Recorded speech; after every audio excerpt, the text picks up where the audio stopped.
तो बच्चों इसके पहले वाले वीडियो में हमने आपसे बताया था अनकंडीशनल जंप के बारे में और पूरा उसका डिटेल ऑपरेशन और जो पैरामीटर था वह भी हमने आपको बताया था। तो इस वीडियो में हम लोग जानेंगे कंडीशनल जंप के बारे में और फिर इसमें क्या ऑपरेंड है, साइज क्या लगेगा, इसमें मशीन साइकिल कितना लगेगा, टी स्टेट कितना लगेगा, हर एक चीज फुल ऑफ क्लैरिटी के साथ आपको बताएंगे।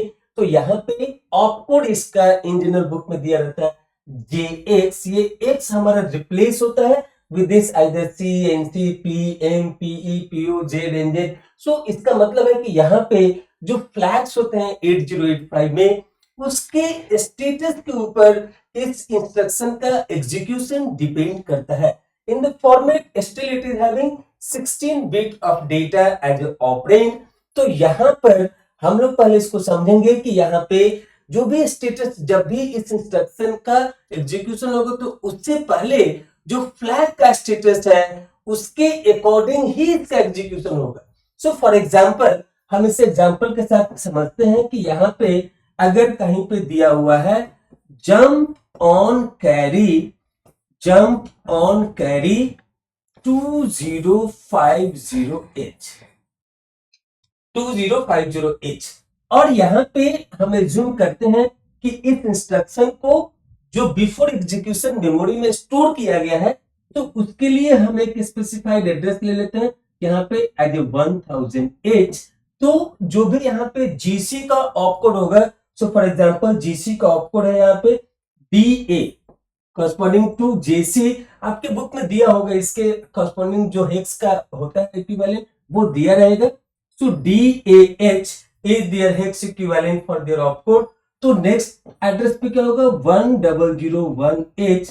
तो यहां पर 50H स्टोर होगा, 50H स्टोर होगा और फिर 1002 पे क्या स्टोर होगा तो 20 स्टोर होगा। सो यहाँ पे ये अगर हमारा माइक्रो प्रोसेसर 8085 है और यहाँ पर ये अगर मेमोरी चिप है, ये हमारा मेमोरी चिप है, ये हमारा आईओ चिप है। तो यहाँ पे ये मेमोरी रिलेटेड ऑपरेशन है तो आईओ का यहाँ पे काम ही नहीं है। सो यहाँ पर पहले before execution of this instruction this will be stored, इसका ऑपकोड और जो भी यहाँ पे ऑपरेंड है as 50H 20H before execution it must have to store into this memory chip. तो यहाँ पे अगर साइज की बात करें, कंडीशन ट्रू हो या फॉल्स हो वो तो तब पता चलेगा जब माइक्रो प्रोसेसर उस ऑपकोड को डिकोड करेगा, एग्जीक्यूट करेगा, तब पता चलेगा। स्टोरेज के टाइम पे हमें नहीं पता है तो इसीलिए यहां पे क्या होगा, it will occupy 3 address in the memory chip to store this instruction before execution. तो इसका मतलब कि साइज यहाँ पे वो 8 बिट का मेमोरी साइज यहाँ पे रहता है जो भी यहाँ पे मेमोरी चिप में स्टोर होगा। So at each address it will store only 8 bit of data. So it will require 3 byte of data or 3 byte of the address। So size of this instruction will be 3 है, size of this instruction will be 3 byte, size of this instruction will be 3 byte। अब हम लोग machine cycle के ऊपर बात करते हैं। तो मशीन साइकिल में जाने से पहले इसके ऑपरेशन को थोड़ा समझना होगा कि यहाँ पर जैसे ही ये ऑपकोड को माइक्रो प्रोसेसर यहाँ पे इसको एग्जीक्यूट करेगा डीए को, तो उसको समझ में आ गया now that microprocessor will interpret this that this is opcode related to what, related to conditional jump। so based on this यहाँ पे इसके लिए DA है, इसी तरीके से यहाँ पे सबके लिए अलग अलग है। तो इसके लिए D2 है, like that these all no need to remember, just for the example I am showing है।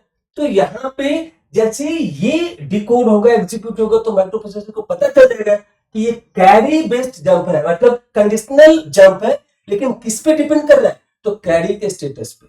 सो carry flag jump on carry का मतलब है यह ट्रू तभी होगा जब कैरी फ्लैग वहां पे 1 होगा। तो माइक्रो प्रोसेसर इसी टाइम पे जब ये ऑपकोड का एग्जीक्यूशन और डिकोडिंग सब हो रहा है उसी टाइम पे वह फाइंड आउट कर लेगा पैरेलली कि कैरी स्टेटस क्या है। So if carry is 1, if carry flag is set, it means statement is true। now it will read this byte and go ahead। क्या होगा, गो अहेड। तो यहां पे जब इसका ऑपकोड का डिकोडिंग एग्जीक्यूशन हुआ, उस समय में इसको पता चल गया कि ये क्या है, कंडीशनल जंप है। फिर नेक्स्ट लोअर बाइट को रीड किया, इसके साथ पैरेलली यह पता चल गया कि यहां पे कैरी फ्लैग सेट है या रीसेट है।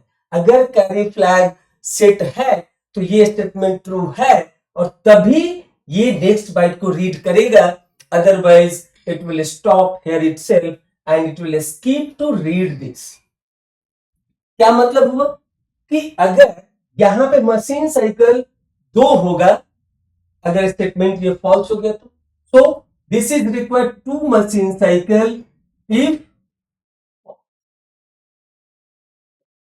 क्या फॉल्स, कि अगर कैरी फ्लैग यहां पे सेट होना चाहिए, वो रीसेट है, कैरी फ्लैग 0 है, इसका मतलब ये स्टेटमेंट फॉल्स हो गया। फॉल्स हो गया तो अब यहां पर हायर बाइट को ये रीड नहीं करेगा, हायर बाइट को रीड नहीं, क्योंकि जिस समय ये लोअर बाइट ऑफ एड्रेस को रीड कर रहा था उसी समय में ये चेक कर लिया कैरी फ्लैग के स्टेटस को। अगर कैरी फ्लैग का स्टेटस सही नहीं है तो यहां हमें जाना ही नहीं है, तो उसके बाद जो कंटिन्यूटी ऑफ द ये एग्जीक्यूशन होगा तो वहां से शुरू हो जाएगा। मतलब कि ये 1002 पर जो डेटा है उसको स्किप करके फिर इसके बाद का जो डेटा होगा यह यहां से रीड करना स्टार्ट कर दे। समझ में आ गई? तो this machine cycle will be true if it is false, if the condition is false. एक क्या, ऑपकोड फेच, ये ऑपकोड फेच ऑपरेशन, और दूसरा क्या, memory read, memory read. So 4 + 3 it will take 7 T state. अब अगर ट्रू है तो फिर जाना है यहां पे।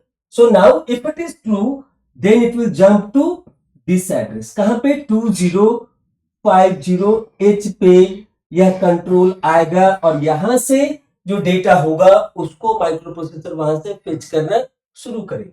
So if it is true it means this address, this data which is stored at 1002H and 20H must have to read, and then this 5020 will be transferred into where, program counter of this microprocessor, and from this point their continuity will start. So if it is true it means it will take 3 machine cycles.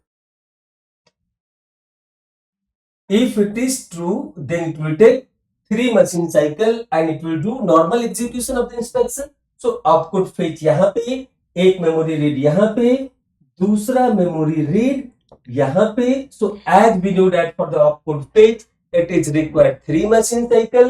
For the memory read opcode fetch it will take 4 T state, memory read 3 T state, another memory read 3 T state. So 4 plus 3 plus 3. So this will become a 10 T state. मतलब कि false है तो 7. Opcode fetch के लिए सब में same timing, whether it is true और false. वो जो चेक हो रहा है वो कब हो रहा है, जब ये लोअर बाइट ऑफ एड्रेस को यहाँ पे ये जो 50 है माइक्रो प्रोसेसर जब इसको मेमोरी से माइक्रो प्रोसेसर के अंदर लेके आ रहा है, उसी टाइम में माइक्रो प्रोसेसर ने कैरी फ्लैग के स्टेटस को चेक कर लिया. अगर ट्रू है तो इसको यहां पे जाएगा कंट्रोल, अगर ट्रू नहीं है तो ये 1002 पे जो डेटा है उसको रीड करने की जरूरत नहीं है, फिर कंट्रोल 1003 से स्टार्ट हो जाए, एग्जीक्यूशन 1003 से स्टार्ट हो जाए. I hope it is much of clarified and you have understood this. So for both that, for the jump instruction there is no impact on the flag, there is no impact on the flag.